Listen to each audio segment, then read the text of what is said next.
Sanam ko johar ge तबे Adivasi Baptist association रेन मारांग लीडर एरिया पास्टर अडी मानोतान रेवरेंड हाबेल सागर दो 2025 या 5 अगस्त हिले नोआ धुड़ी धरती बगी कते प्रभु रे जिरो और उनिया मुचद कमी होरा दो आया जन्म जगह आत्रीघाट रे हुईतया आदो दिला आत्रीघाट तेन इदी बुना उनिया मुचद कमी होरा चलका हुई कना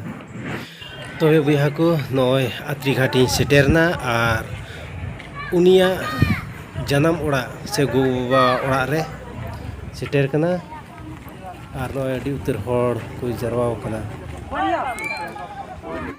और इन दो थोड़ा लेट न्यू सेटेरना और नोंडेना ओकाटा दो मुचद गिरजे कान से विदय गिरजे और ओना दो ऑलरेडी माने एहोब कना और ओना गिरजे दो हुयुक कना एनते हाबेल सागर दो अड़ी झुक कते प्रभु कमी लेना और कमी कान थेना लेका आया कमी उरी चाबा रगी से आया ताम्स उरी चब मुचेदो ताय रगी उनी दो प्रभुई हो दिया और नोय नोंडे पे नेले को नोंडे दो मिटेन सुनुम उजो से मिटेन श्रद्धांजलि प्रोग्राम सेनोक कना एनते नुई मुचेद श्रद्धांजलि को इमाय कना नितमा अडी उतर पेड़ा को कहि कना नते मुचेद भाग गे सुनुम उजो आय सावते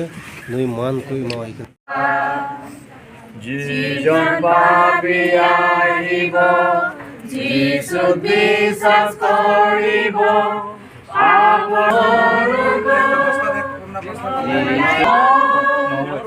जीसु বিশ্বাস করা হয় দিয়া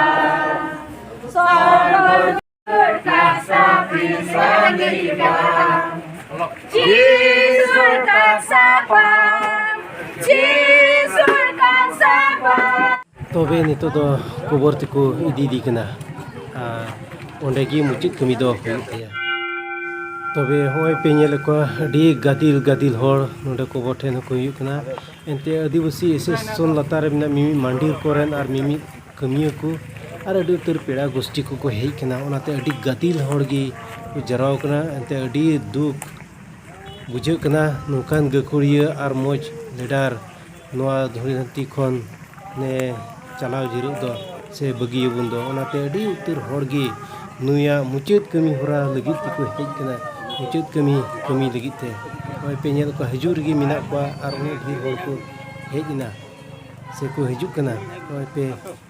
नेल दाड़ी को कना नोडे अडी ढेर को जरवायना और उनिया मणि दो नोडे गी बायो तेया ने नोआ एरिया रेगी से नोडे को बिनाव कदा उनी लगित ते और नोडे गी उनी दुको बाय कया से नुया मुचेद कमी से नोआ ओकाटा द विदय कमी दो नोडे गी हुयुआ यहाँ एरकम लिखा है जिसुए तेओ कोले मये पुनरुत्थानो और जीवनो जिकुनुए मुत বিশ্বাস करे तेओ मरिलो जीवन और जिकुनुए जियाय थाकी मुत বিশ্বাস करे तेओ केতিয়াओ नमरिब এই পবিত্র বাক্য পড়াশোনা সবকে প্রভু আশীর্বাদ করক जोनटा हास्तांश जोनटा आत्मा और ये आत्मा प्रभु যীশু খ্রিস্টকে जियाय थाका अवस्था में विश्वास करा व्यक्तिर आत्मा वो नरकगामी नाय होने ईश्वर राज्य में प्रवेश हालेलुया और वो नरक में जातना पाबलगिया नाय और এই কারণে সৃষ্টিকর্তা परमेश्वर बताए हैं कि जिकुनु जियाय थाकी वो বিশ্বাস करे केতিয়াओ मरिब और अडी मानत चला रेवरेन हाबेल सागरा मणि दुको बाय किदा और उना साव सावते जतो कोगी को